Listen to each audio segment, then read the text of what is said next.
Your daughter needs a father and I need a family, the millionaire told the black single mom. At first, it sounded like a cruel joke or maybe a dream too good to be true. A lonely man with everything money could buy, and a mother with nothing left but her pride, suddenly pulled into each other's lives by one little girl's innocent words. "Mommy says you're my daddy." What began as a moment of kindness quickly spirals into something bigger than either of them expected. Whispers spread through the town, secrets from the past come crashing back, and the walls of judgment close in fast.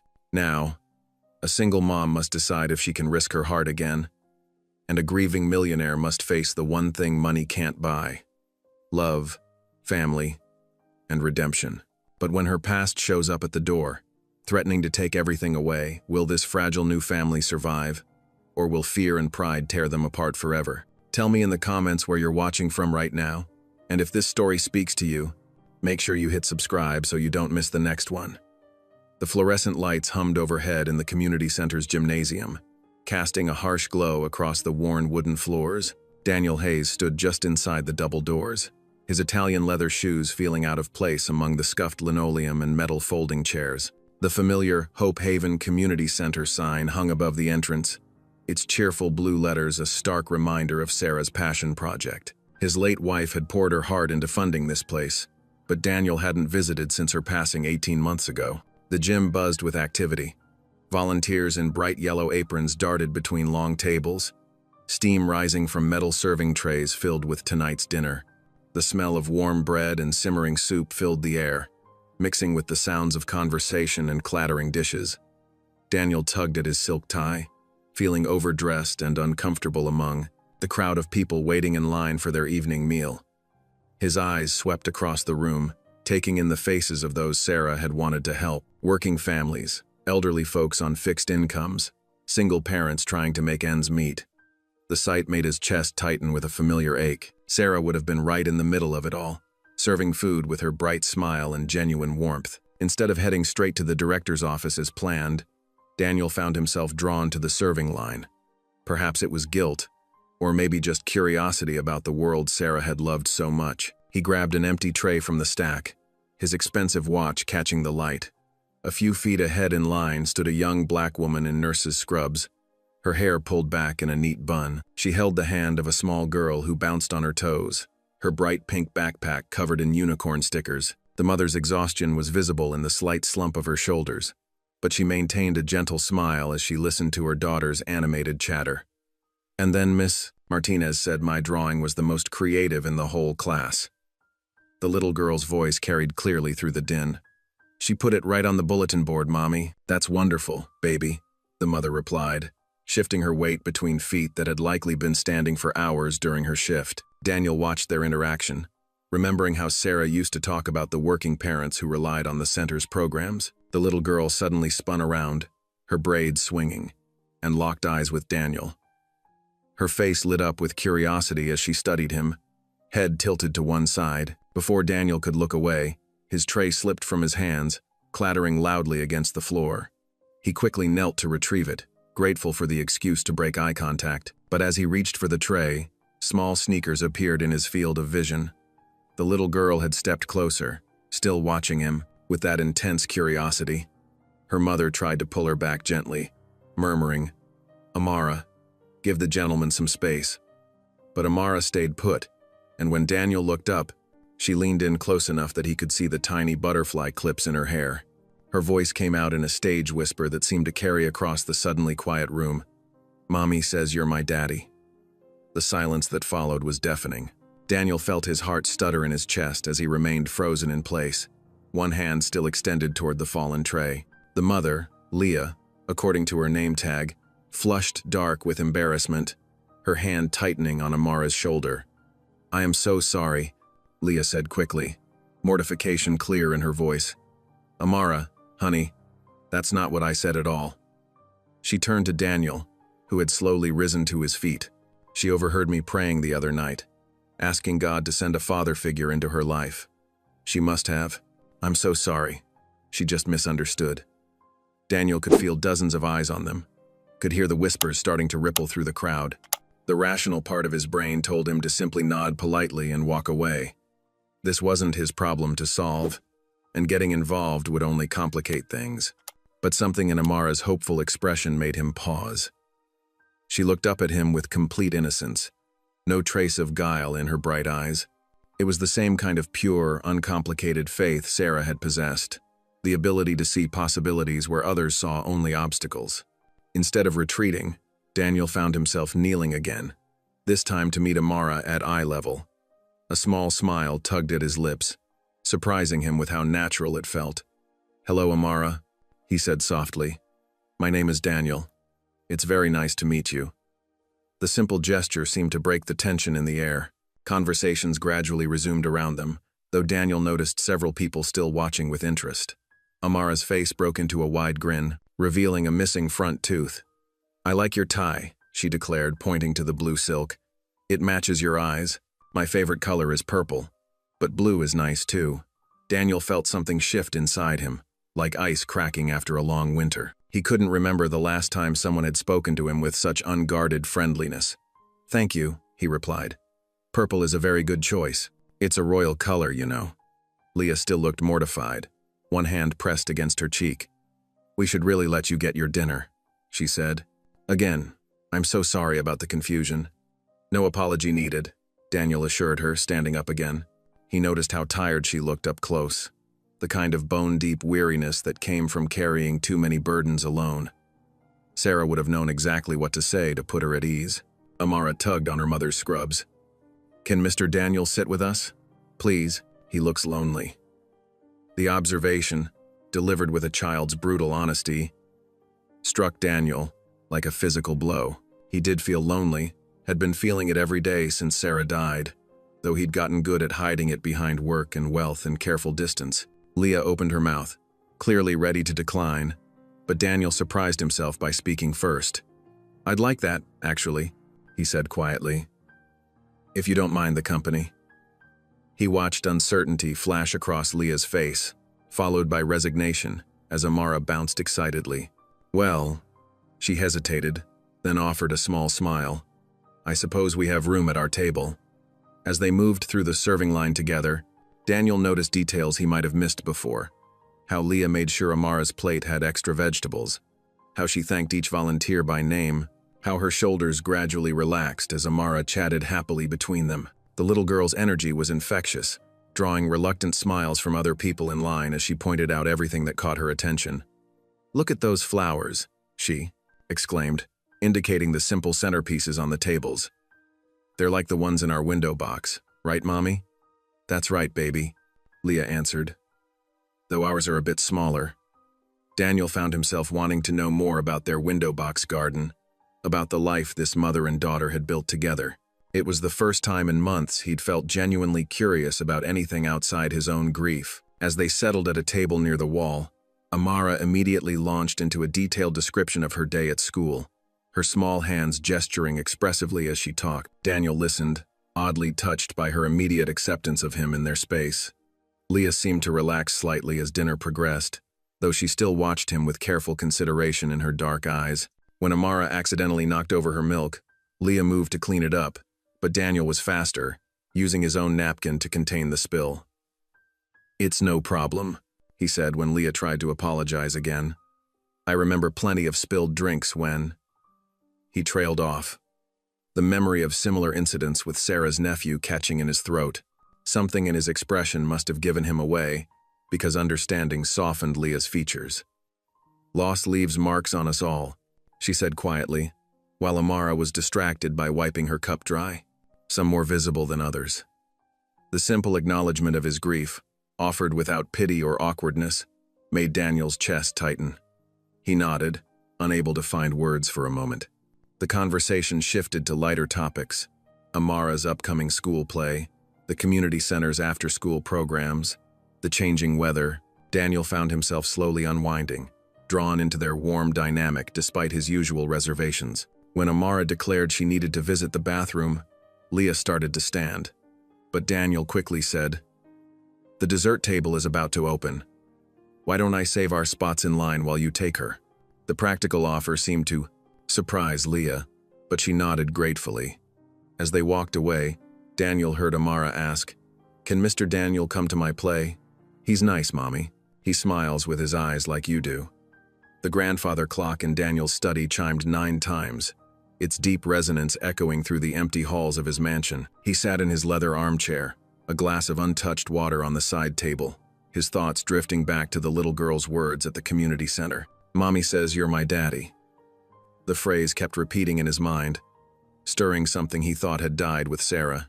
His gaze settled on his wife's grand piano, its sleek black surface dulled by a thin layer of dust. In the dim lamplight, he could almost see Sarah there, her fingers dancing across the keys while neighborhood children gathered around, eyes wide with wonder. Daniel stood and walked over to the piano, running his finger through the dust. The mark it left seemed to accuse him of neglect.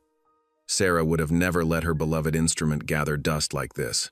She'd played it every day, filling their home with music and laughter. "I've let everything go dark, haven't I?" he whispered to the empty room. The silence that answered felt heavier than usual. He lifted the cover, revealing the pristine ivory keys beneath. His hand hovered over them, but he couldn't bring himself to break the silence.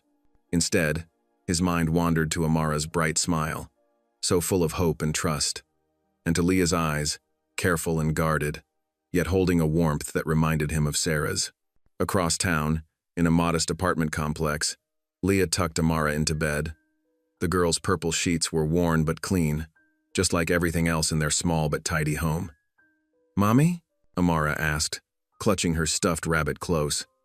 "Are you mad at me for what I said to Mr. Daniel?" Leah sat on the edge of the bed, smoothing her daughter's curls back from her forehead. "No, baby, I'm not mad, but we need to be careful about what we say to people we don't know well. It might have hurt Mr. Daniel's feelings or made him uncomfortable." Amara's lower lip trembled slightly. "But you did pray for a daddy for me. I heard you last week when you thought I was sleeping. You asked God to send someone to help us." Leah's throat tightened with emotion. She gathered her daughter into her arms, breathing in the sweet smell of her strawberry shampoo. "Yes, baby, I did pray for help. Times have been hard lately, and sometimes Mommy needs a little extra support. But God answers prayers in His own way and His own time. We can't just pick someone to be your daddy." Mr. Daniel looked sad, Amara observed, her voice muffled against her mother's shoulder, like he needed a hug. Leah smiled despite herself. Her daughter had always been perceptive about people's feelings. Sometimes grown-ups carry sad things in their hearts, but that doesn't mean we can fix it for them. We just need to be kind and pray for them, okay? "Okay, Mommy." Amara yawned, her eyes growing heavy. "Can we pray for him now?" Together, they bowed their heads, and Leah listened as her daughter offered up a simple but heartfelt prayer.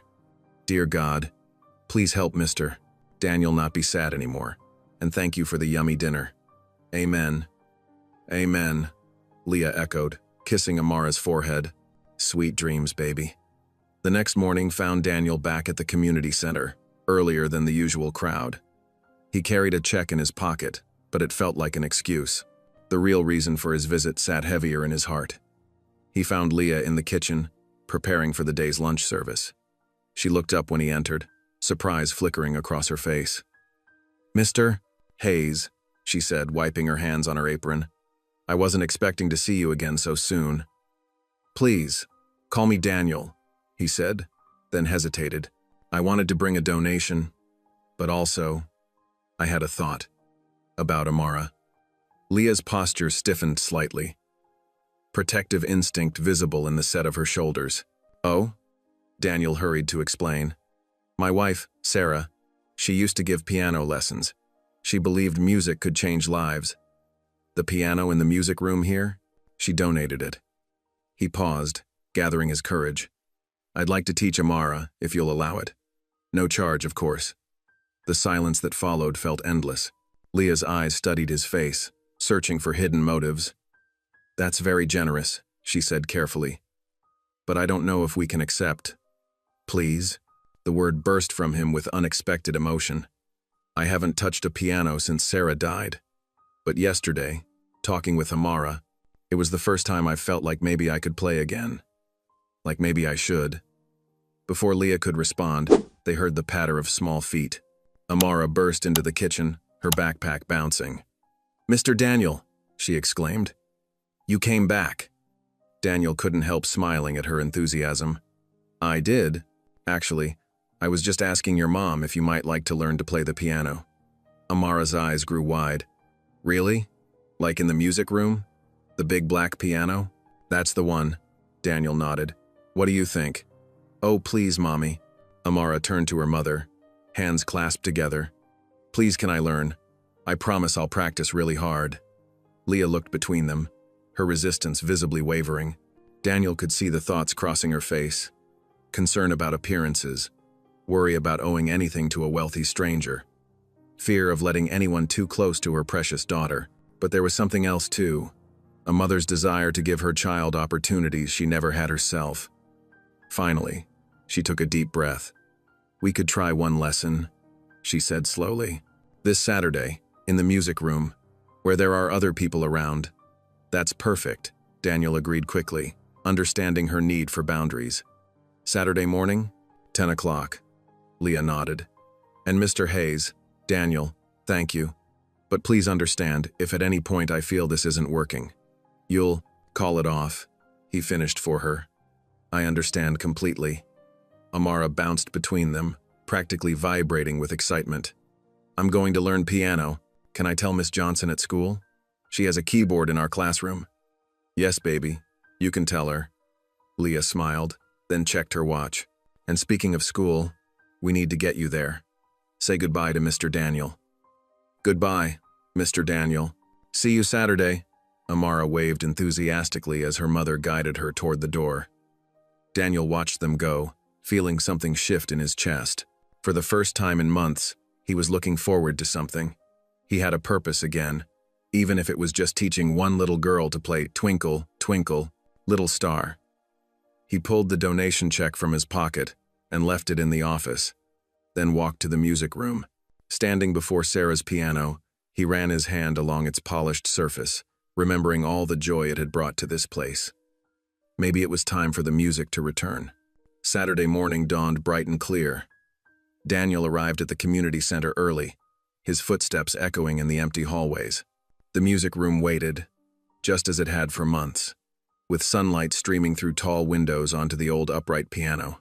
He pulled out a small toolkit from his jacket pocket, the same one Sarah had used countless times before. His fingers traced the worn leather case before opening it to reveal the tuning tools inside. The familiar weight of the tuning hammer felt right in his hand. Time to wake up, old friend, he murmured, lifting the piano's lid. The strings inside had gathered a fine layer of dust. Daniel worked methodically, checking each note, adjusting when needed. The process was meditative, bringing back memories of watching Sarah do this same ritual before her lessons. At precisely 10 o'clock, excited footsteps thundered down the hallway. Mr. Daniel! Mr. Daniel! Amara's voice carried through the door before she burst in, practically bouncing with energy. She wore a blue polka dot dress and had ribbons in her hair. Leah followed more slowly, looking slightly apologetic. Someone's been up since 6 this morning, asking every 5 minutes if it was time for her lesson yet. Daniel couldn't help smiling at Amara's enthusiasm. Well, we better not keep you waiting any longer then. Would you like to sit here? He patted the piano bench. Amara climbed up, her feet dangling well above the floor. Her eyes were wide as she stared at the keys. There's so many of them. 88, Daniel confirmed. But don't worry, we'll start with just a few. He pointed to the middle C key. This one here is special.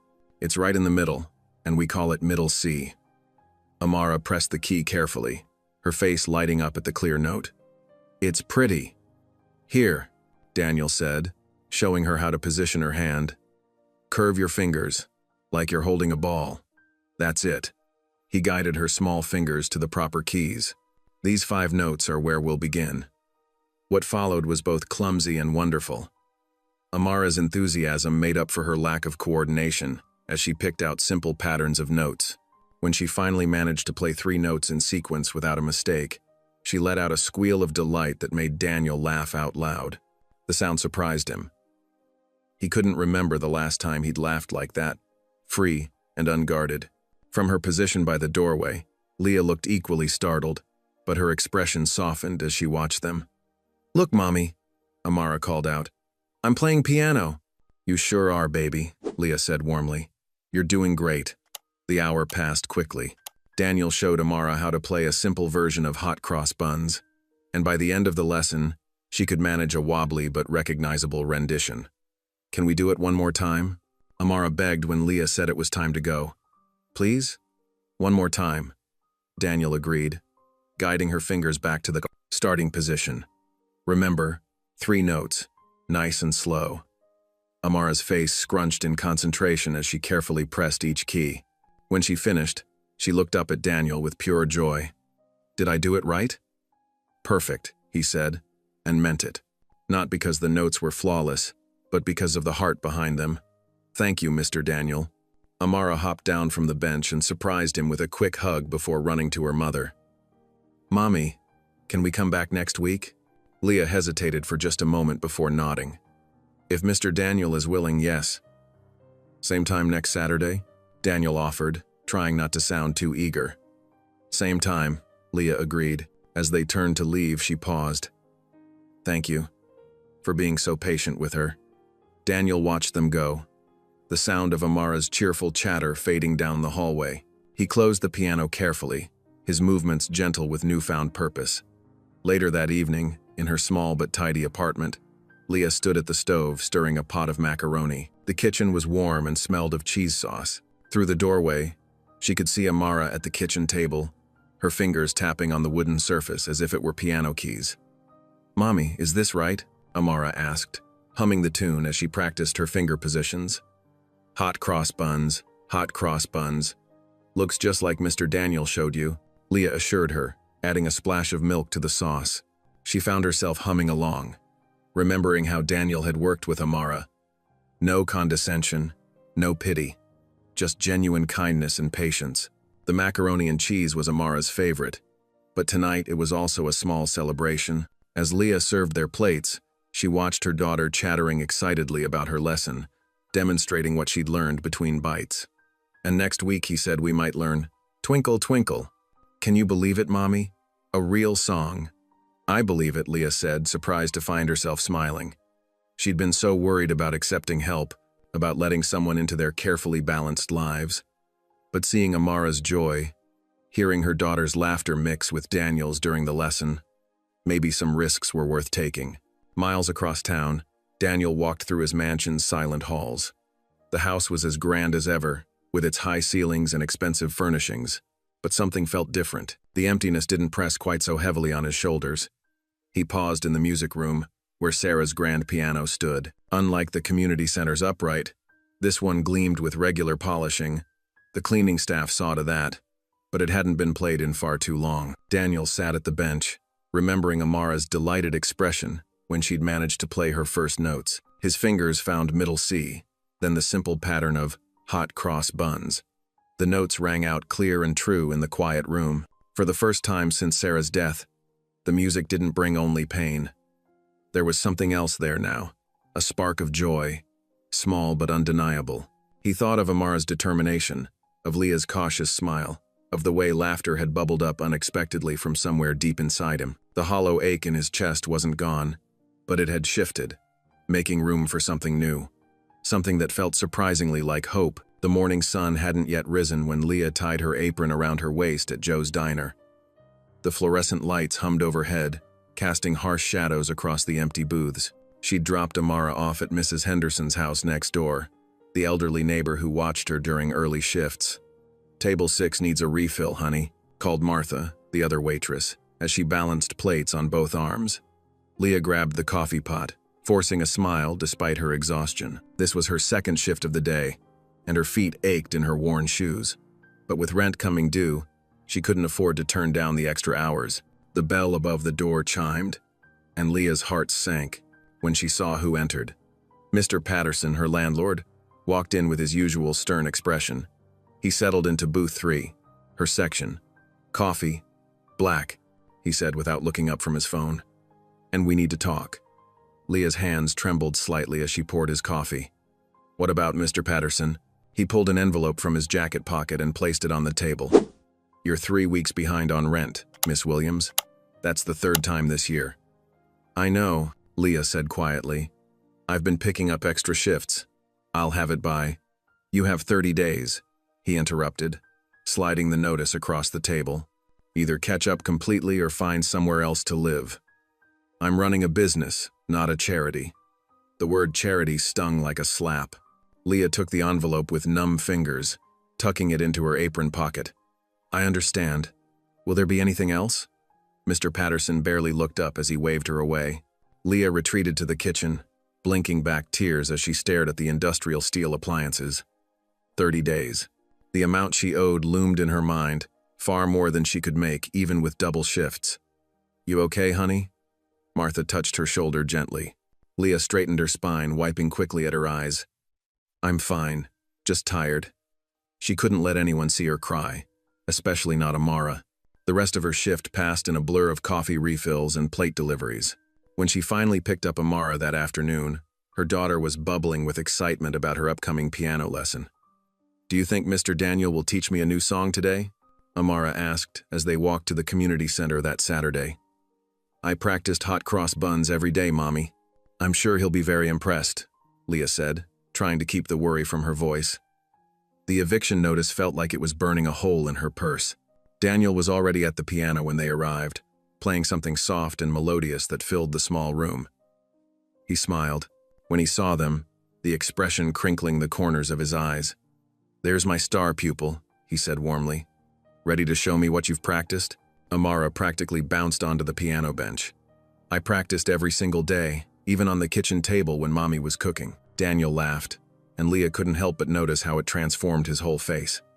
The reserved businessman disappeared, replaced by someone younger, lighter. As Amara played through her piece, Leah's mind wandered to the notice in her purse. Where would they go if they had to leave their apartment? The waiting list for affordable housing was months long. She must have sighed because Daniel glanced over with concern. Everything all right? He asked quietly while Amara concentrated on her notes. Fine, Leah said automatically. But something in his genuine concern made her add, just some challenges with the apartment. What kind of challenges? Leah hesitated, but Amara was absorbed in her playing. The rent's gone up again. If I can't catch up in 30 days. She trailed off, not wanting to say the word eviction out loud.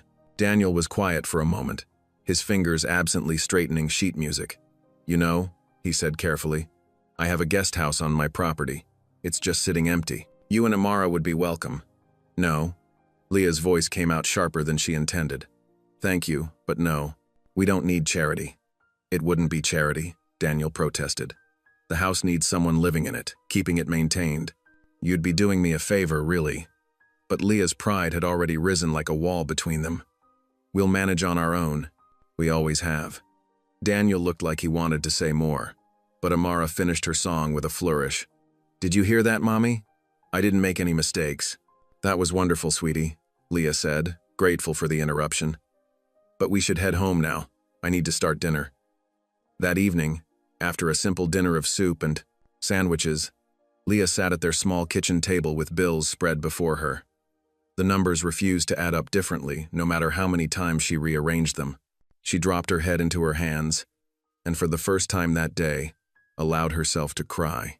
She thought she was being quiet, but soon small arms wrapped around her neck. Don't cry, Mommy, Amara whispered. Is it because we have to move? Leah quickly wiped her eyes. You should be in bed, baby. Everything's going to be fine. But why can't we live with Daddy Daniel? Amara's innocent question made Leah's chest tight. His house is so big, and he looks sad when he's there alone. And then I could play the piano whenever I want. Mr. Daniel, Leah corrected gently. And we can't because... She trailed off, looking at her daughter's worried face. All the usual arguments about pride and independence seemed hollow in the face of Amara's simple logic. Because why? Amara pressed. He wants us to. I heard him ask you. Leah pulled Amara onto her lap, breathing in the sweet smell of her baby shampoo. It's complicated, baby.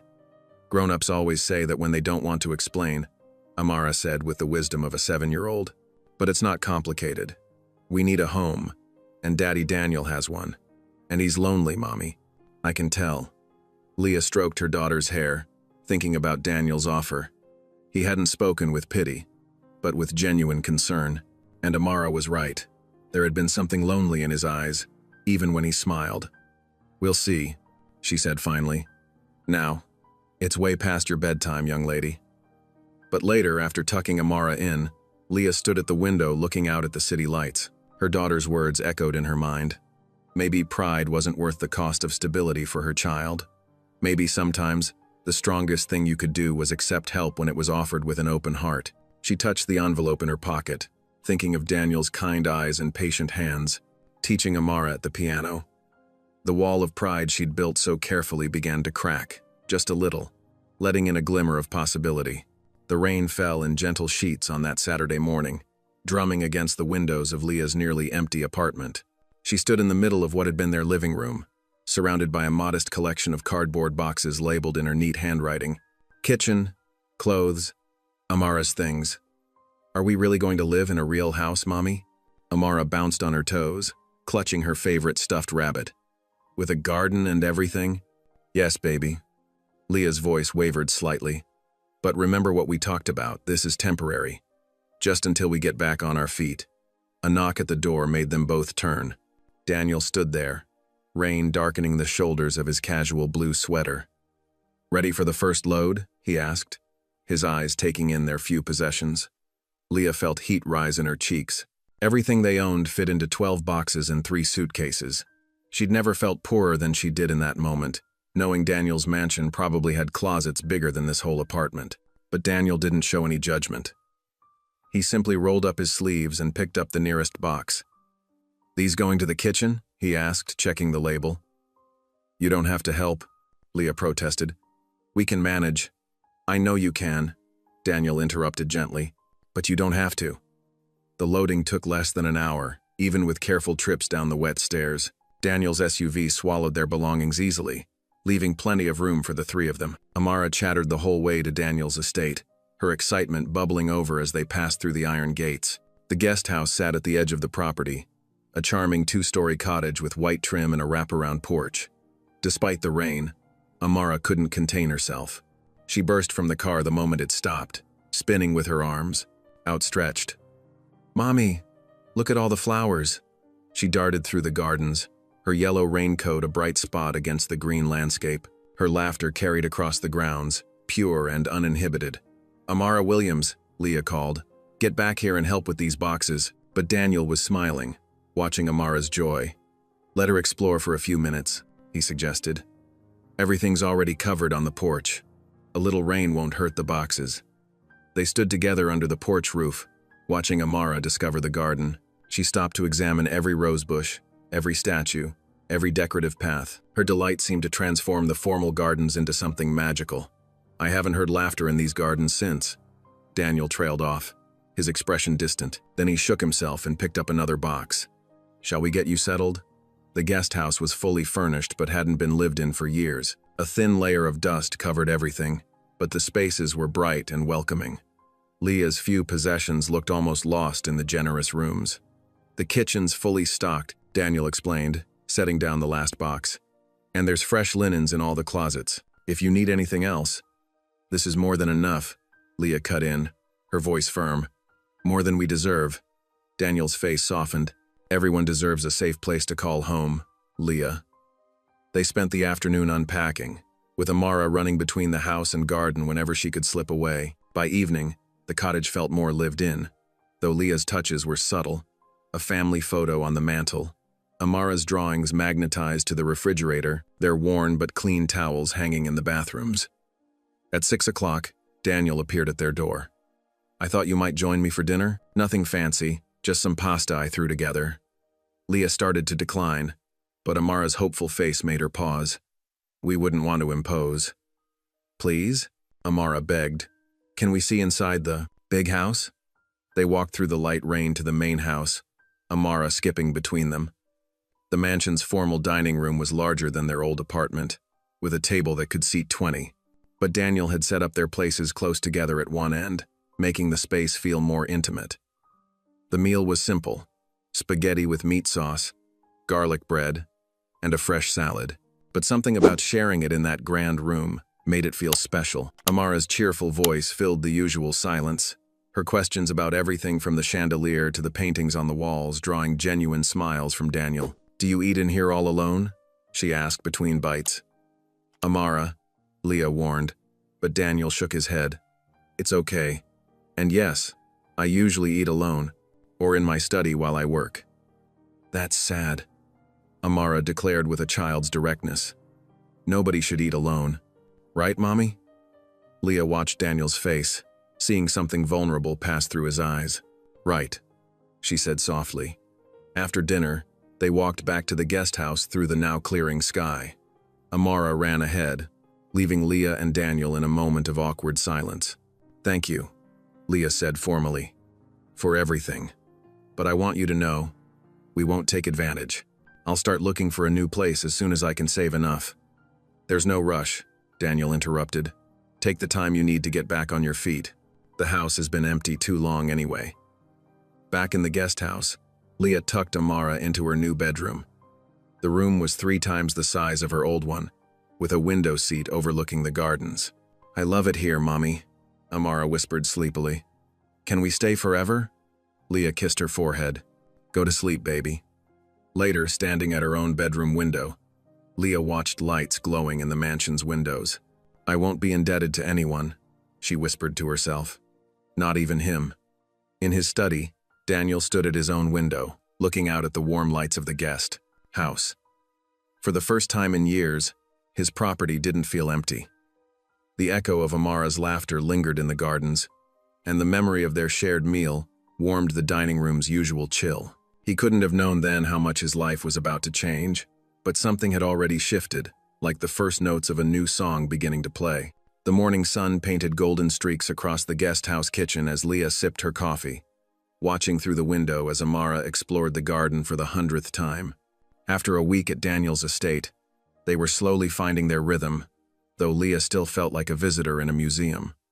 The gardens, once meticulously maintained, had grown wild in places. Weeds poked through the rose beds, and untrimmed bushes reached across the stone paths. Leah set down her coffee cup, grabbed her worn gardening gloves from their box of belongings, and headed outside.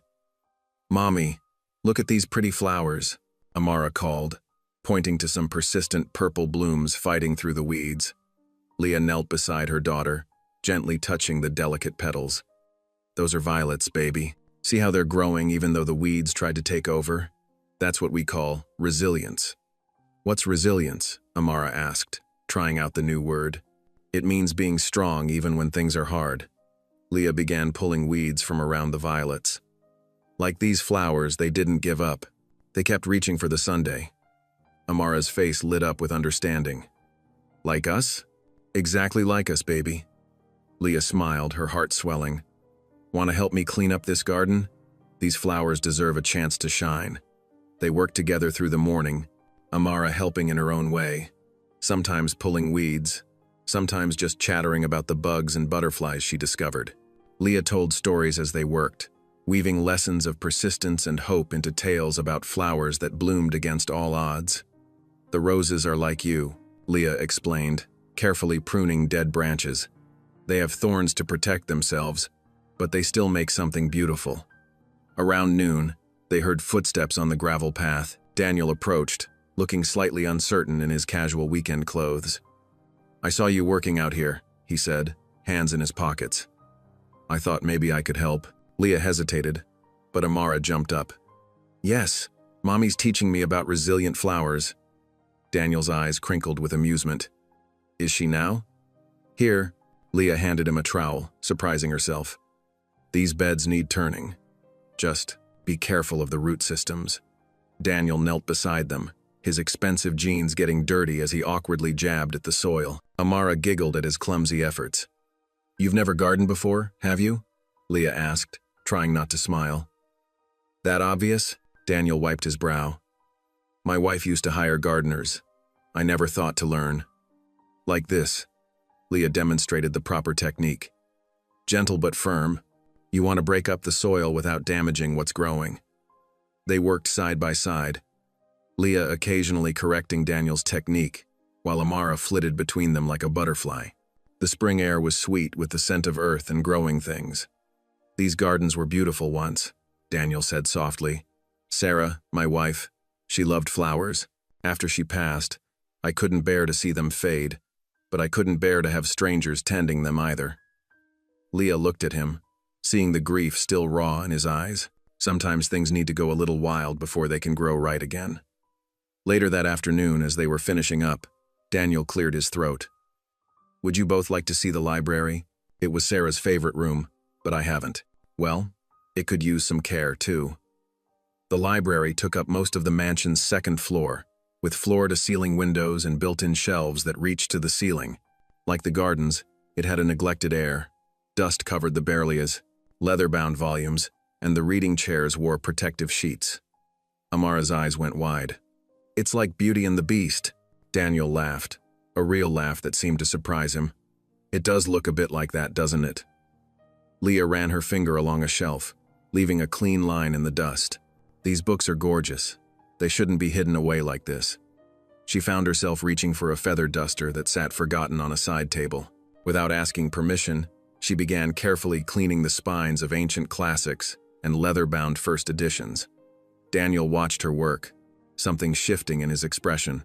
Leah moved through the space with natural grace, treating each book with reverence, while still making the task look effortless.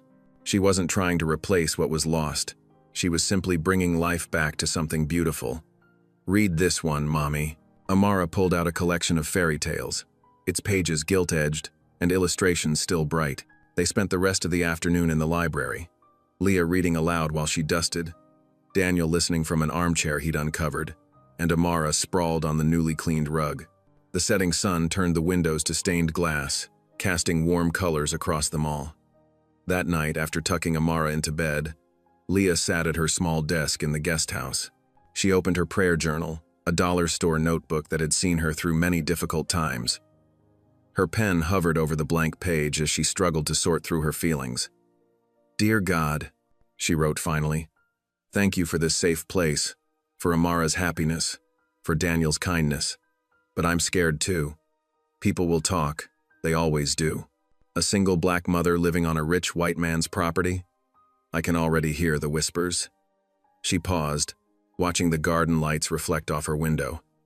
And then there's Daniel himself. The way he looked at me in the library today, I felt warm, seen. It's dangerous to feel that way. I can't afford to trust so easily, to let my heart soften, but watching him with Amara, seeing him try so hard with those garden tools, knowing he's hurting too. Leah closed the journal without finishing the thought. The truth was too complicated for words. This mix of gratitude and fear, of warming feelings and cold reality.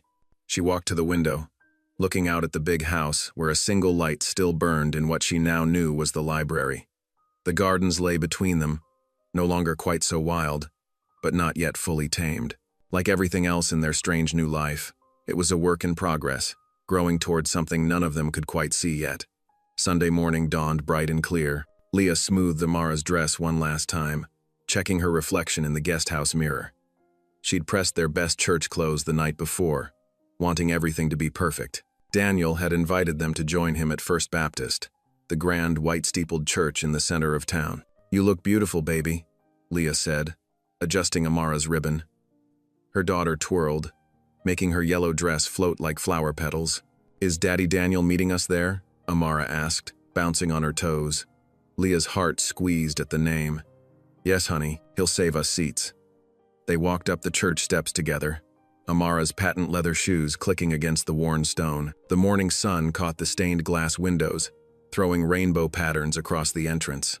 Several church members milled about, their Sunday conversations falling quiet as Leah and Amara approached. Inside, Daniel waited near the front pews, handsome in a crisp blue suit.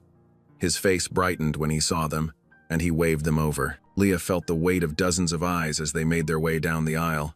So glad you could join me, Daniel said warmly, sliding over to make room. They settled into the polished wooden pew, Amara between them. The organist began playing the opening hymn, but Leah could barely focus on the music. She heard the whispers, soft as rustling leaves but sharp with judgment. Living in his guest house, that Williams woman. What would Sarah think? Mrs. Peterson, who'd always been kind at the community center, smiled and nodded from across the aisle. A few other familiar faces offered welcoming looks, but others kept their eyes forward, lips pressed thin with disapproval. Daniel must have sensed her tension. He leaned closer, speaking low. "Focus on the service. The rest doesn't matter." Amara swung her legs, humming along with the hymns, blissfully unaware of the undercurrents around them. She proudly dropped her Sunday school offering in the collection plate, beaming at Daniel's approving nod. During the sermon, Leah tried to concentrate on the pastor's words about walking in faith through difficult times, but her mind kept drifting to the whispers, the stares, the weight of being different. A black single mother sitting beside one of the town's wealthiest white men, she knew exactly what people were thinking. After the final hymn, they made their way to the fellowship hall for coffee. Leah overheard fragments of conversations that stopped abruptly as they passed. Taking advantage. Scandal waiting to happen. That poor little girl. Daniel's jaw tightened, but he kept his composure. "Would you both join me for lunch at Mason's Cafe? Their Sunday special is excellent." Leah hesitated. Mason's was the nicest restaurant in town, right on Main Street where everyone would see them. "Please, Mommy?" Amara tugged at her hand. "I want a strawberry milkshake." "We'd love to," Leah said finally, lifting her chin. She wouldn't let fear or shame deny her daughter simple pleasures. The cafe's bell chimed as they entered. Conversations paused. Silverware clinked against plates. The hostess recovered quickly, leading them to a booth by the window. "I shouldn't have suggested church," Leah said quietly, once they were seated. "It's not fair to put Amara through all this attention." Daniel leaned forward, his voice gentle but firm. "Faith often demands courage, Leah. We can't let others' judgment dictate our lives. But the things they're saying, look at me." His blue eyes held steady. "What matters is right here at this table. The rest is just noise." Amara looked up from her menu, face bright with innocence. "I like being here together. We're like a real family." Leah's throat tightened. Under the table, Daniel's hand found hers, giving it a reassuring squeeze. The touch sent warmth through her fingers, but also sparked fresh worry in her heart. She watched Amara happily slurping her milkshake, chocolate sauce dotting her chin. Daniel showed her how to make a spoon stick to her nose, making her giggle. They looked so natural together, as if they'd always been father and daughter. But doubt crept in like shadows at sunset. What right did she have to let Amara grow attached? What if Daniel tired of their presence, of the gossip, of the complications they brought to his life? What if her own growing feelings for him were just wishful thinking? Their chicken pot pies arrived steaming, and Daniel insisted on saying grace. As they bowed their heads, Leah felt the curious glances from other diners. But she also felt the strength in Daniel's grip, heard Amara's whispered, "Amen," and knew that sometimes faith meant taking the harder path. The meal passed pleasantly despite the occasional stares. Daniel told stories that made Amara laugh, and Leah found herself relaxing enough to share memories of her own childhood Sundays. When the check came, he wouldn't hear of her contributing. "This is my treat," he said firmly. "Consider it thanks for making church feel like home again." Walking back to their cars, Amara skipped ahead, humming hymns. Daniel touched Leah's elbow gently. "You're stronger than you know," he said, "and you're not alone in this." Leah nodded, unable to speak past the lump in her throat. The spring breeze carried the scent of flowering dogwoods, and for a moment, she let herself believe that faith and courage might be enough to face whatever lay ahead. Daniel straightened his tie for the third time, surveying the dining room with nervous attention to detail. Crystal glasses sparkled under the chandelier's warm glow. Fresh flowers, pink peonies and white roses, filled silver vases down the length of the polished mahogany table. Everything had to be perfect for tonight. He'd invited 4 of his closest business associates and their wives, hoping to properly introduce Leah and Amara to his social circle. The guest list included James and Margaret Peterson from the bank's board of directors, Thomas and Elizabeth Chen from his investment firm, and Richard and Patricia Whitman, his longest-standing business partners. In the kitchen, the caterers moved efficiently, preparing the 5-course meal he'd selected. The aroma of herbs and roasting meat filled the air. Daniel checked his watch, 6:30. His guests would arrive at 7. A soft knock at the side door made him turn. Leah stood there, looking uncertain in a simple navy blue dress that fell just below her knees. She'd pulled her hair back with a silver clip, and tiny pearl earrings caught the light. Amara bounced beside her in a white party dress with a red sash, her braids tied with matching ribbons. "Is this appropriate?" Leah asked, smoothing her skirt. "I know it's not designer." "You look beautiful," Daniel said honestly. "Both of you do." Amara twirled, making her skirt flutter. "Mommy helped me practice my piano piece all week. Can I show you?" Daniel led her to the grand piano in the living room, where she carefully placed her small hands on the keys.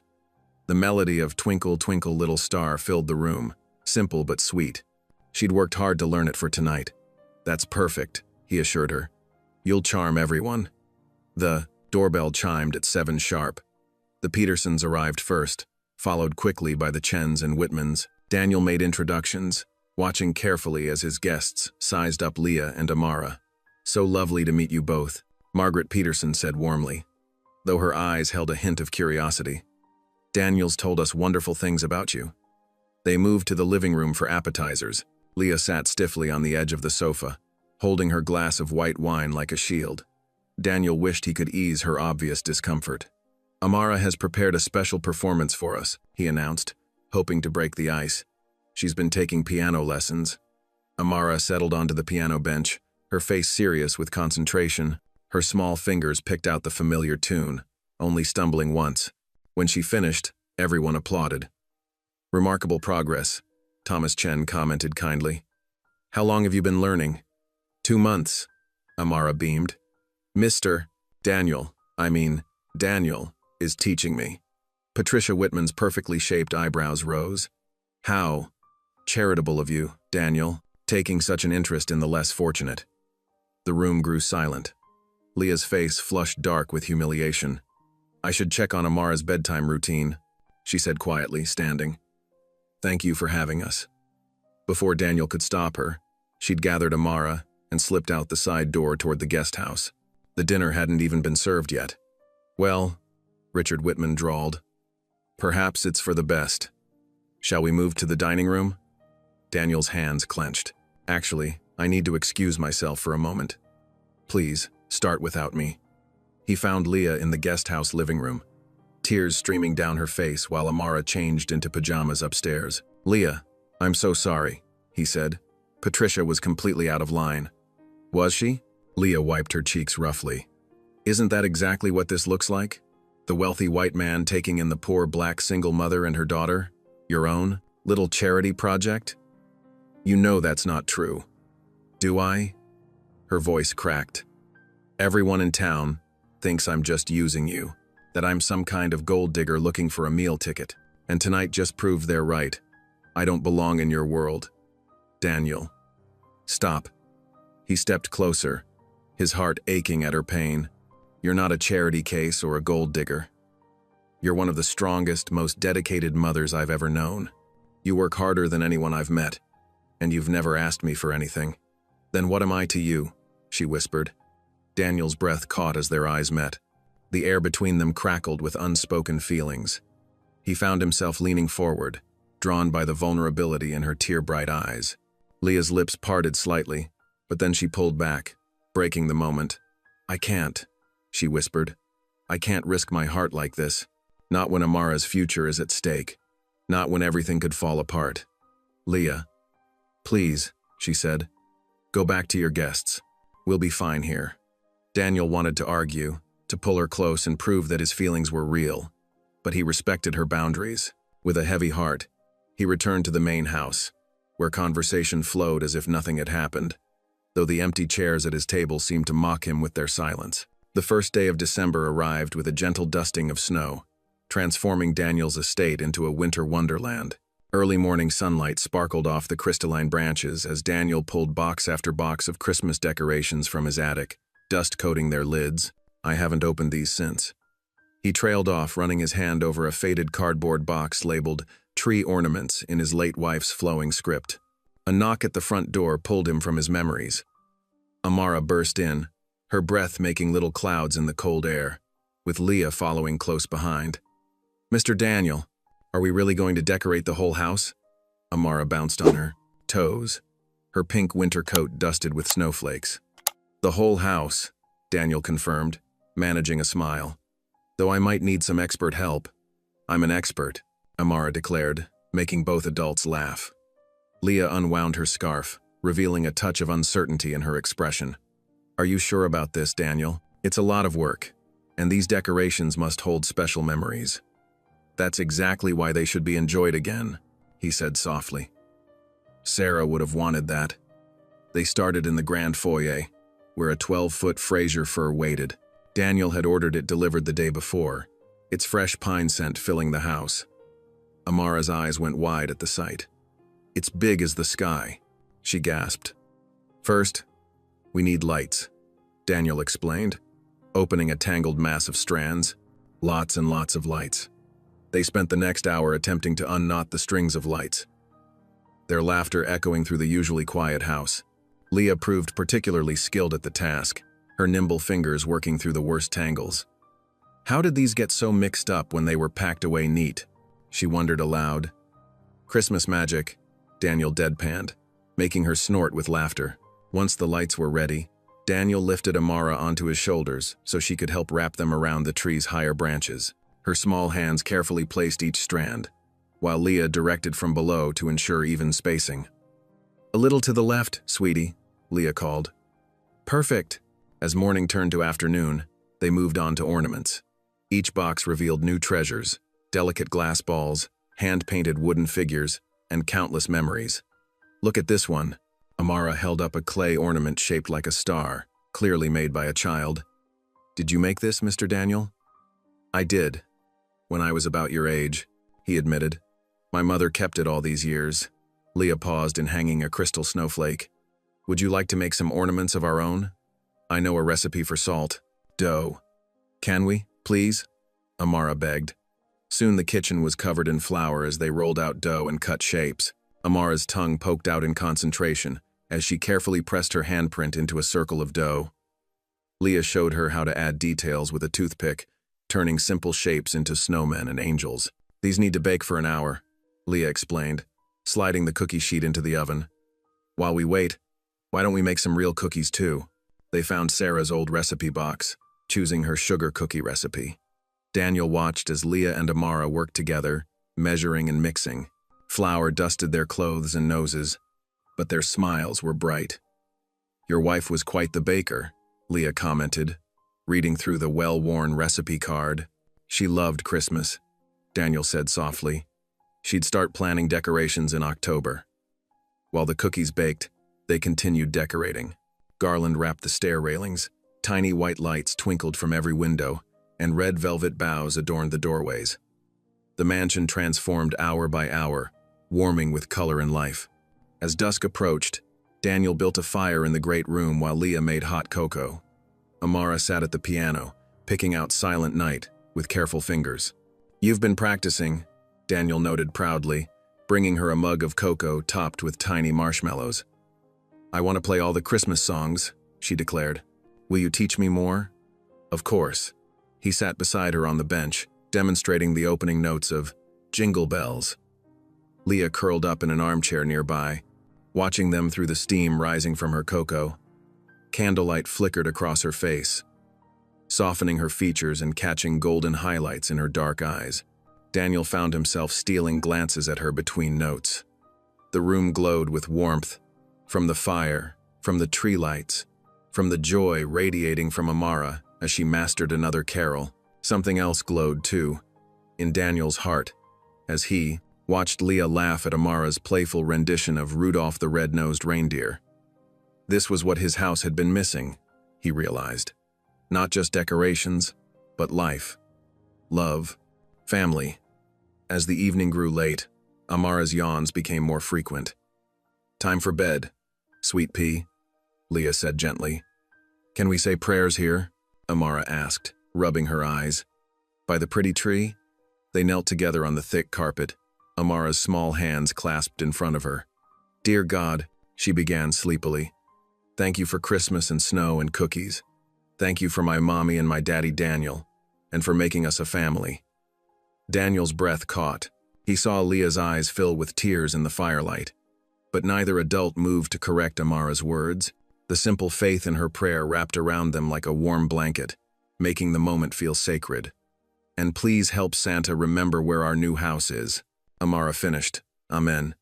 She hugged them both before Leah led her upstairs to the guest house, leaving Daniel alone with his thoughts and the twinkling tree. His house hadn't felt this much like a home since Sarah died. Looking at the ornaments they'd hung together, old memories mingling with new ones, he realized his heart had quietly opened again, making room for love he hadn't thought possible. The salt dough ornaments still sat on the kitchen counter, waiting to be painted tomorrow. Amara's tiny handprint had dried perfectly, marking not just the ornament but this moment in time, when three lonely hearts began to heal, brought together by a child's faith and the magic of Christmas. Snow drifted lazily past the windows on Christmas Eve morning as Leah pulled a fresh batch of cinnamon rolls from the oven. The kitchen in Daniel's mansion filled with the warm, sweet scent that reminded her of childhood holidays. Amara sat at the counter, legs swinging, as she carefully frosted each roll.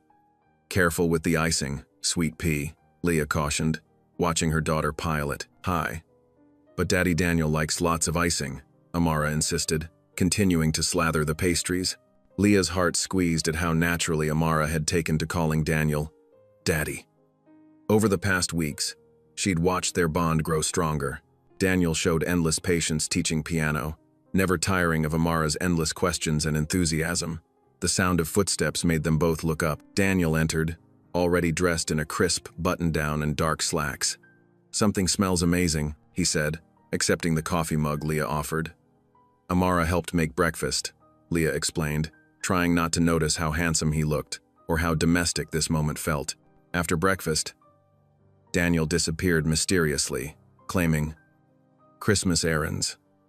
Leah and Amara spent the morning wrapping the few modest gifts they could afford. Leah had saved for months to buy Amara new winter boots and a special porcelain music box. When Daniel returned hours later, his eyes sparkled with barely contained excitement. "I need help with something in the parlor," he announced.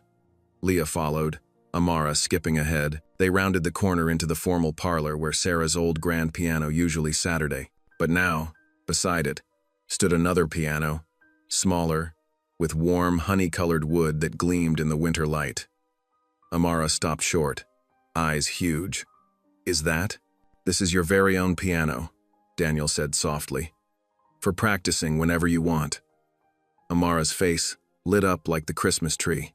She ran to the bench, running her small fingers reverently over the keys. The note that rang out was pure and sweet. "It's perfectly tuned," Daniel explained, "and just the right size for you to reach the pedals as you grow." Tears pricked Leah's eyes at her daughter's joy, but pride and worry warred in her chest. This gift was too extravagant. "Daniel, we can't possibly—" He touched her arm gently. "Please, let me do this for her. Music should be shared." Amara was already picking out Silent Night, her face intense with concentration. The simple melody filled the room, making it impossible for Leah to argue further. They spent the afternoon in the kitchen, Leah teaching Amara her grandmother's recipes. The scent of roasting turkey and sage dressing filled the house. Daniel insisted on helping, though his culinary skills were limited to stirring and taste testing. "You're supposed to mash the potatoes, not whip them into submission," Leah teased, watching him attack the pot with enthusiasm. "I'm creating art," he protested, making Amara giggle. As evening approached, they gathered around the dining table. Candles flickered among evergreen branches and pine cones. Leah had used Sarah's fine china, each plate edged in silver and holly leaves. "Everything looks beautiful," Daniel said softly, meeting Leah's eyes across the table. Amara insisted on saying grace, her small voice earnest. "Thank you, God, for this food, and for bringing us together, and for my new piano, and for making us a family." Leah's throat tightened. She saw the same emotion reflected in Daniel's face: hope, uncertainty, longing. After dinner, they gathered in the parlor. Amara proudly performed her Christmas repertoire on her new piano, while snow continued falling outside. Daniel accompanied her on the grand piano for "Joy to the World," their duet filling the house with music. As Amara's eyes grew heavy, Leah tucked her into bed in the guest house. "Best Christmas ever," Amara mumbled sleepily. When Leah returned to the main house, Daniel stood waiting by the front door, holding out her coat. "Come outside with me, the sky is clearing." She hesitated, then slipped her arms into the warm wool. They stepped onto the wide porch, their breath making clouds in the frigid air. Above them, stars glittered between gaps in the clouds, impossibly bright.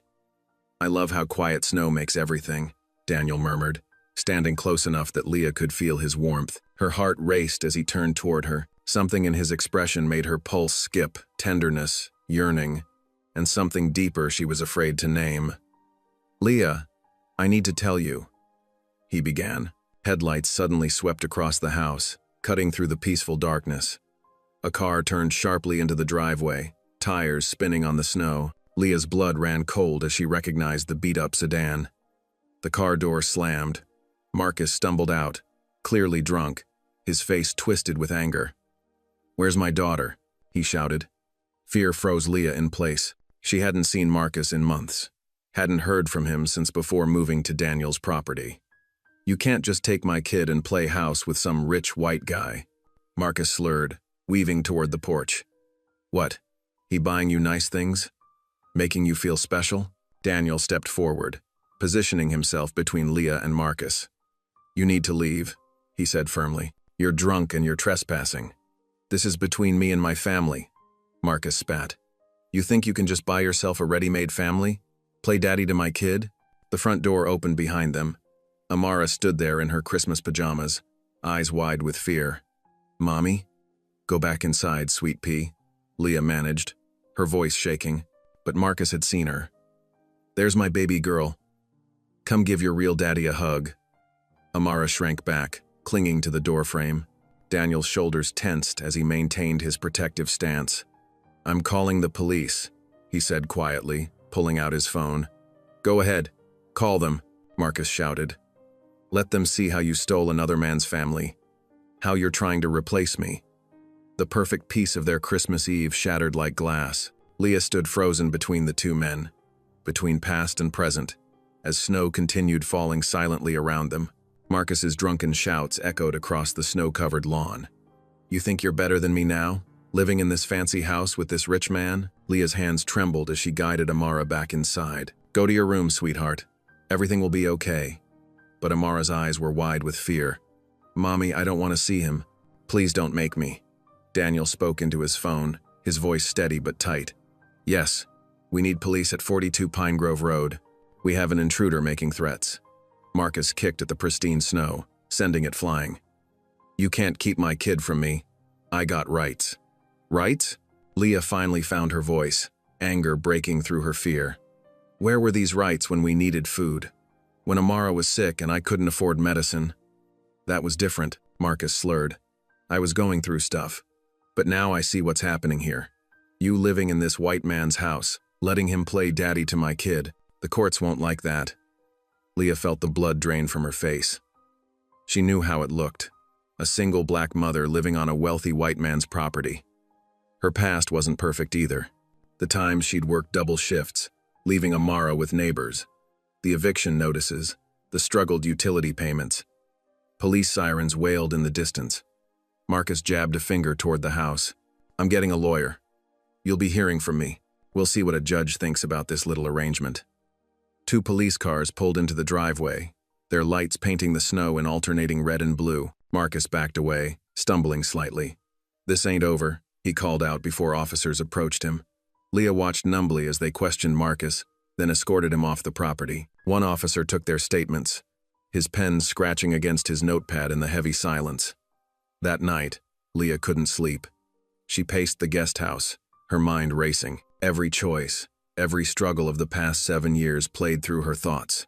She'd worked so hard to give Amara stability, to protect her from Marcus's chaos. Now it could all be used against her. Dawn found her still awake, making lists in her worn prayer journal. She had to be practical, had to think clearly. Marcus would twist their living situation, paint her as unstable, maybe even accuse her of trying to cut him out of Amara's life. When Amara woke, Leah was already packing their few belongings into boxes. "Mommy?" Amara stood in her Christmas pajamas, clutching her stuffed rabbit. "What are you doing?" "We need to move, baby." Leah tried to keep her voice steady. "Just for a little while." "But why?" "This is our home now, Daddy Daniel." "He's not your daddy." The words came out sharper than Leah intended. She softened her tone at Amara's hurt expression. "I'm sorry, sweet pea, but we can't stay here. It's complicated." "No, it's not," Amara insisted, tears spilling down her cheeks. "We're happy here. Daniel loves us." Leah's heart cracked at her daughter's words. Sometimes love isn't enough. We have to be smart. She heard footsteps on the porch, Daniel's familiar tread. He knocked softly before entering, his face drawn with concern. "Leah, please, you don't have to do this." "I do." She continued folding clothes, avoiding his gaze. "Marcus will use this against me. Living here, accepting your help, it looks bad. We can fight him. I'll hire the best lawyers. That will only make it worse." Leah's voice broke. "Don't you see? The more you help, the more ammunition we give him. A single mother living in a rich man's house, letting him buy things for her daughter? The gossip is already bad enough." Amara ran to Daniel, wrapping her arms around his waist. "Please don't let us go. I want to stay with you." Daniel knelt, hugging her close. His eyes met Leah's over Amara's head, filled with pain and helpless frustration. "Sometimes we have to do hard things to protect the people we love," he said softly, though whether he was speaking to Amara or Leah wasn't clear. By afternoon, Leah had found a small apartment downtown. It wasn't much, 2 bedrooms above a convenience store, but it was affordable and available immediately. The landlord didn't ask questions when she paid 2 months' rent in advance with her savings. Daniel insisted on helping them move, though Leah wished he wouldn't. Every box he carried felt like another weight on her heart. Amara refused to speak, her silence more devastating than tears. The apartment was a stark contrast to the guest house. Water stains on the ceiling, linoleum peeling in the kitchen, radiators that clanked and groaned. But it was safe, respectable, the kind of place a struggling single mother should live. "At least let me help you get settled," Daniel said as he brought in the last box. "No." Leah wrapped her arms around herself. "Please, this is hard enough." He stood in the doorway looking lost, the man who could buy and sell half the town, powerless against her decision to leave. Amara broke then, running to him one last time. "Daddy, please don't let us go." Daniel caught her, holding her tight as she sobbed. Leah saw him blink back tears of his own. "I'll always be here for you, princess," he whispered. "Anytime you need me." Finally, reluctantly, he set Amara down. Their eyes met one final time. So much left unsaid between them. Then he was gone, his footsteps heavy on the stairs. That night, Leah lay on an unfamiliar mattress, listening to the traffic below and Amara's muffled crying from the next room. The apartment felt cold despite the rattling heat, empty despite their boxes scattered everywhere. Across town, Daniel walked the silent halls of his mansion. The Christmas tree still stood in the parlor, presents underneath that would never be opened. In the music room, 2 pianos waited for hands that wouldn't return. He paused by the smaller one, remembering Amara's delighted face when she'd first seen it. "Daddy," she'd called him. Such a simple word to break a heart. The house felt colder than ever as he climbed the stairs alone, haunted by the echoes of what might have been. The January days crept by in shades of gray. Leah picked up extra shifts at the diner, her feet aching as she rushed between tables. The familiar weight of exhaustion settled back into her bones, heavier than before. Maybe because now she knew what it felt like to not be tired all the time. "Order up." The cook's voice pulled her from her thoughts. She grabbed 2 plates of eggs and toast, plastering on a smile that didn't reach her eyes. "Can I get you anything else?" she asked the elderly couple at table 6. The woman touched her arm gently. "You look worn out, dear. Are you getting enough rest?" Leah's throat tightened. "I'm fine, thank you." She hurried away before kindness could break her composure. At home, Amara wasn't herself. The bubbly little girl who used to dance around their apartment now moved like a shadow, quiet and withdrawn. Her teacher called, concerned about her lack of participation in class. One evening, Leah found drawings scattered across Amara's small desk. Crayon sketches of 3 figures, tall man in blue, woman in red, little girl between them, all holding hands, all smiling. Some showed a big house with flowers, others showed a piano with musical notes floating above. Leah's heart clenched when she discovered more artwork hidden under Amara's pillow. Their family that wasn't really a family at all. Across town, Daniel sat in his office, staring blankly at spreadsheets that refused to make sense. The numbers blurred together as his mind wandered to morning piano practice and garden dirt under small fingernails. "Mr. Hayes?" His assistant knocked softly. "The board meeting started 10 minutes ago." "Right." He straightened his tie, trying to focus. "I'll be right there." But even in the meeting, his thoughts drifted. The guest house stood empty now, its windows dark. The garden Leah had lovingly tended was withering in the winter cold. Everything felt wrong, off balance, like a song played in the wrong key. Sunday mornings became an exercise in restraint. Daniel sat in his usual pew, watching Leah and Amara slip into a seat near the back. Amara's hair wasn't as neatly braided as before. Leah must be too tired in the mornings now. He gripped his hymnal tighter, fighting the urge to go to them. The whispers followed them all. In the church foyer, he overheard Mrs.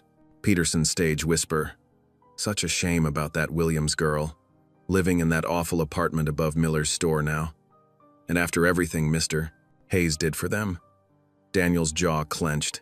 He wanted to turn around, to tell them they knew nothing about Leah's strength, her pride, her fierce love for her daughter. Instead, he walked out, the heavy doors closing behind him with a bang that made several people jump. At home, he found himself in the music room more often. The small piano he'd bought for Amara stood silent, gathering dust like his wife's had before. Sometimes he sat there in the dark, remembering the sound of childish giggles and stumbling scales. One particularly sleepless night, around 2 in the morning, Leah woke to the sound of movement. She found Amara's bed empty, panic gripping her chest until she heard a small voice from the living room. Her daughter knelt beside the threadbare couch, hands clasped tightly, head bowed. In the dim light from the street lamp outside, she looked so small. "Dear God," Amara whispered, "please give me back my daddy Daniel. I promise I'll practice piano every day, even the boring scales. I'll eat all my vegetables and keep my room clean. Mommy's so tired all the time and she cries when she thinks I'm sleeping. We were happy at the big house. Please fix it. Please make us a family again. Amen." Leah's legs gave out. She slid down the wall, tears streaming silently down her face. All her reasons for leaving, pride, propriety, fear of gossip and legal battles, seemed to crumble in the face of her daughter's broken heart. "Mommy," Amara had noticed her. "I'm sorry I got out of bed." Leah opened her arms and Amara ran into them. They sat there on the floor, holding each other as traffic hummed below and the radiator clanked in the corner. "I miss him too," Leah whispered into her daughter's hair. "I miss him too." "Then why can't we go back?" "It's complicated, baby. That's what grown-ups always say when they're scared," Amara said with startling wisdom. "Daniel says being brave means doing the right thing even when you're scared." Leah's heart squeezed painfully. When had Daniel become such an important teacher in her daughter's life?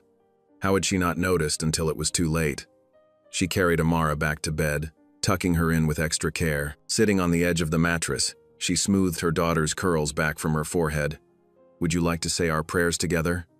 Amara nodded, her small face serious in the dim light. They clasped hands, and Leah felt tears threatening again as her daughter's simple faith poured out in whispered words. Later, unable to sleep, Leah stood at her window watching the city lights blur through her tears. The apartment felt suffocating, too small, too dark, too far from the warmth they'd found in Daniel's home. Her carefully constructed walls of pride and independence were cracking, letting in doubt and regret. She pulled out her own journal, the pages wrinkled from tears shed on previous nights. "Lord," she wrote, "I thought I was protecting us by leaving. But what if I was just running scared? What if my pride is hurting my baby more than any gossip ever could? Please show me the way. Please help me be brave enough to do what's right, not just what feels safe." The clock ticked steadily, marking time in a world that felt frozen between what was and what could be. Somewhere across town, she knew Daniel was probably awake too, haunted by the same emptiness that echoed through her heart. The county courthouse loomed before Leah like a mountain of stone and judgment. Its weathered brick facade stretched toward a gray January sky that threatened snow. She clutched her worn leather purse, her fingers trembling as she climbed the wide steps. Inside, the polished wooden benches felt cold and hard beneath her. The courtroom's high ceilings and formal atmosphere made her feel small, out of place. Her lawyer, a kind woman working pro bono through the community center, squeezed her hand reassuringly. "All rise," the bailiff called out. The Honorable Judge Martha Wilson presiding. Leah stood on shaky legs, watching the judge settle into her chair. The woman's silver hair and stern expression gave nothing away. Marcus sat across the aisle with his attorney, wearing a suit that looked new, probably borrowed. He caught Leah's eye and smirked. The sight of him made her stomach churn. "In the matter of custody regarding Amara Williams," Judge Wilson began, her voice echoing in the quiet chamber. "We'll hear opening statements." Marcus's lawyer went first, his words cutting like knives. "Your Honor, my client has serious concerns about Miss Williams' stability and judgment. She has moved his daughter into the home of a wealthy white man, creating an inappropriate living situation that raises questions about her motives and maternal fitness." Leah's chest tightened. She thought of Amara, waiting at school, drawing pictures of their family during art time. What if this was their last day together? Marcus took the stand, his testimony carefully crafted to wound. "I've always provided for my daughter," he lied smoothly. "But Leah kept her from me, then moved in with this rich guy. She's using our child to get his money. That's not the kind of example Amara needs." Tears burned behind Leah's eyes. Years of missed birthdays, broken promises, and empty child support accounts, all twisted into weapons against her. "Miss Williams," Marcus's attorney pressed, "isn't it true that you accepted residence in Mr. Hayes's guest house without any formal arrangement? That you allowed your daughter to call him Daddy?" Leah's voice cracked. "We needed help," he offered. "So you admit to taking advantage of his generosity?" "Objection, Your Honor," Leah's lawyer interjected. Argumentative, sustained. The questioning continued, each minute feeling like hours. Leah's hands shook as she testified about her jobs, her careful budgeting, her devotion to Amara. But Marcus's attorney twisted everything, making her sound calculating and unstable. Just as hope seemed to be slipping away, the heavy courtroom doors creaked open. Heads turned. Daniel Hayes walked in, straight-backed and determined. He wore a simple dark suit, his face set with purpose. Marcus's attorney paused mid-sentence. "Your Honor, we haven't called this witness. Mr. Hayes has submitted a last-minute petition to testify," Judge Wilson said, consulting a paper. "I'll allow it." Daniel took the stand, his eyes meeting Leah's briefly. She saw something there that made her heart skip, not pity, but something deeper.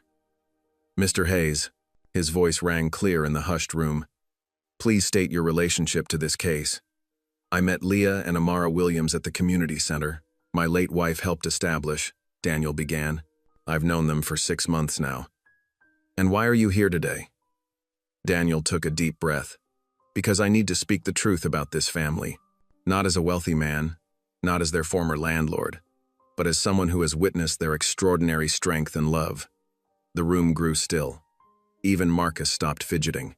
"When I lost my wife," Daniel continued, his voice thick with emotion, "I thought I'd never feel whole again. I buried myself in work, let my home become a museum to grief. Then I met this little girl who saw past all my walls, and her mother, one of the proudest, most hard-working women I've ever known." He looked directly at the judge. "Leah Williams didn't come to my home looking for handouts. She refused help until she had no choice. Even then, she insisted on contributing, tending my place, gardens, bringing life back to empty rooms. She worked multiple jobs, saved every penny, put her daughter first in everything." Tears rolled down Leah's cheeks now, unchecked. "Amara flourished in their time with us. She learned piano, helped plant flowers, filled our halls with laughter. But more importantly, she saw her mother's dignity every day.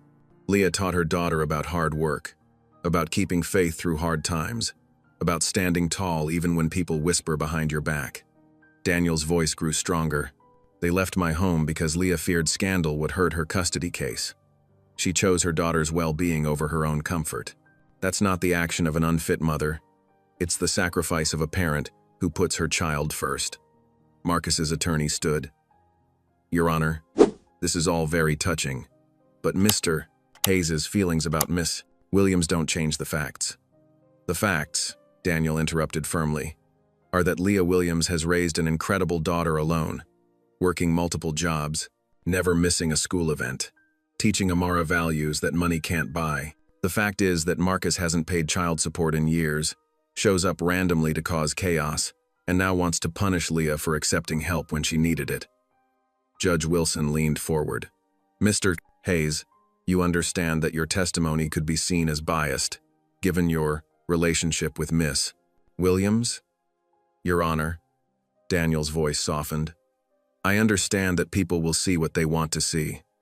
They'll say I'm naive or being manipulated, but I'm a businessman. I know manipulation when I see it. What I saw in Leah and Amara was authentic love, resilience, and grace under pressure. They taught me more about family than all my wealth ever could. The silence in the courtroom felt heavy with truth. Marcus shifted uncomfortably in his seat. Judge Wilson studied her notes for several long moments. Finally, she looked up, her eyes sharp and clear. Having heard all testimony and reviewed the evidence, I'm prepared to make my ruling. She turned to Marcus. Mr. Turner, your claims of parental alienation and unstable living conditions are dismissed. You have shown a pattern of inconsistent involvement and financial neglect. She faced Leah. Miss Williams, while your living situation raised some eyebrows, your dedication to your daughter's welfare is evident. The court grants you full custody, with Mr. Turner's visitation to be supervised until he demonstrates consistent commitment. Leah's lawyer hugged her as relief flooded through her body. Across the aisle, Marcus stormed out, slamming the door behind him. Daniel stood quietly at the back of the courtroom, his eyes wet with unshed tears. When Leah turned to look at him, everything she'd been afraid to feel came rushing to the surface. His testimony hadn't just saved her custody of Amara. It had shown her that his care for them went soul deep, beyond charity or pity to something real and lasting. The judge's gavel echoed finality through the chamber. Court is adjourned. The heavy courthouse doors swung shut behind them as Daniel stepped out into the crisp winter air. Tiny snowflakes drifted lazily from a pearl gray sky, dusting the stone steps with white. His heart hammered against his ribs as he spotted Leah standing near the bottom, her shoulders tense beneath her worn wool coat. Daniel! Daniel! Amara's voice rang out across the courthouse steps. She broke free from her mother's grip and charged up toward him, her little boots slipping slightly on the dusted steps. He caught her as she launched herself into his arms, her small body warm against his chest. I missed you so much, she whispered into his neck, and Daniel had to blink back tears. Leah climbed the steps more slowly, her eyes full of emotions he couldn't quite read. When she reached them, she wrapped her arms around herself, as if trying to hold something in. I'm so sorry, she said softly, her voice catching. I let fear take control. I convinced myself that running away was protecting Amara, but she drew a shaky breath. I was really just protecting myself, afraid to trust, afraid to believe someone like you could really want. A family like us? Daniel finished gently. She nodded, tears spilling onto her cheeks. Leah. Daniel shifted Amara to his hip, reaching out to brush a snowflake from Leah's cheek. These past weeks without you both. My house wasn't just empty. My heart was empty. I realized something I should have told you months ago. More people filtered out of the courthouse, some pausing to watch the scene unfolding. Daniel didn't care. His whole world had narrowed to these two people before him. I love you, he said, his voice strong and clear despite its trembling. Not out of pity or charity, not because I feel obligated. I love your strength, your dignity, the way you fight for what matters. I love how you've raised this amazing little girl, how you make my silent rooms feel like home, how you see past all my walls straight to my heart. Amara wiggled in his arms, her eyes wide with hope. Really truly, Daddy Daniel? Really truly, sweetheart. He set her down gently, then took both of Leah's hands in his. They were trembling, or maybe his were. I know I don't have a ring right now, but I couldn't wait another moment. Leah's breath caught as Daniel lowered himself to one knee on the snow-dusted step. A few onlookers gasped softly, and someone whispered, "Oh my goodness." Leah Williams, Daniel said, his voice thick with emotion. You and Amara aren't just guests in my home. You're the missing pieces of my heart. Will you marry me? Will you let me be the husband and father this family deserves? Leah pressed one hand to her mouth, tears flowing freely now. For a moment that felt like eternity, she just stared at him, snowflakes catching in her dark hair like stars. Yes, she whispered, then louder. Yes, Amara shrieked with delight, jumping up and down as Daniel stood and pulled Leah into his arms. He kissed her there on the courthouse steps, tasting the salt of happy tears while snow swirled around them. We're gonna be a real family, Amara squealed, throwing her arms around both their legs. They knelt together, forming a three-way embrace that drew both curious stares and warm smiles from the courthouse crowd. An elderly couple paused on their way down the steps, the woman touching her husband's arm with misty eyes. God works in mysterious ways, the old woman said, loud enough for them to hear, but sometimes his blessings are clear as day. Leah looked up at Daniel through tear-spiked lashes. Do you really think this is God's plan? That he meant for us to find each other? Daniel touched his forehead to hers, snowflakes melting between them. I think he knew exactly what he was doing when he put a little girl with a big heart in my path that day at the community center, and I think he's been guiding us ever since, even when we couldn't see it. Can we go home now? Amara asked, her eyes shining. Our real home, with the piano and the garden and everything? Daniel and Leah exchanged glances, both reading the answer in each other's eyes. Yes, baby, Leah said, hugging her daughter close. We're going home. They stood together on the courthouse steps, the small family God had woven from threads of loss and hope and faith. Around them, the snow continued to fall, blessing their new beginning with a blanket of pure white promise. 3 weeks later, Daniel's mansion glowed with warmth and light. White roses and twinkling fairy lights transformed the grand living room into an intimate chapel. The piano, once covered in dust, now gleamed in the corner, decorated with garlands of fresh flowers. Close friends from church filled the seats, their faces bright with genuine joy. Mrs. Thompson, who had first welcomed them at church, dabbed her eyes with a handkerchief. Even Pastor Roberts, who had counseled them through their engagement, couldn't hide his smile. Amara practically danced down the aisle, her flower girl dress swishing as she scattered rose petals. I get to be part of a real family, she announced to everyone's delight, making the guests chuckle warmly. When Leah appeared in a simple white dress, Daniel's eyes filled with tears. She walked toward him with quiet grace, her bouquet trembling slightly in her hands. As they joined hands before the pastor, their eyes met with a depth of understanding that needed no words. After they exchanged vows and rings, Daniel surprised everyone by turning to Amara. He knelt down and presented her with a tiny heart-shaped locket. I'm not just marrying your mom, he said softly. I'm promising to be your daddy forever. At the reception, Daniel stood with Leah to make an announcement. This house has been too empty for too long, he declared. Starting next month, we're opening part of the estate as a shelter program for single parents who need a fresh start. Leah squeezed his hand, remembering her own struggles. We want to share the blessing we've found, she added. As evening fell, they found themselves on the porch swing. Amara had fallen asleep in Daniel's arms, her new locket gleaming in the twilight. Just before drifting off completely, she mumbled sleepily, "Thank you, Daddy." Daniel held his new daughter close, meeting his wife's loving gaze over Amara's curls.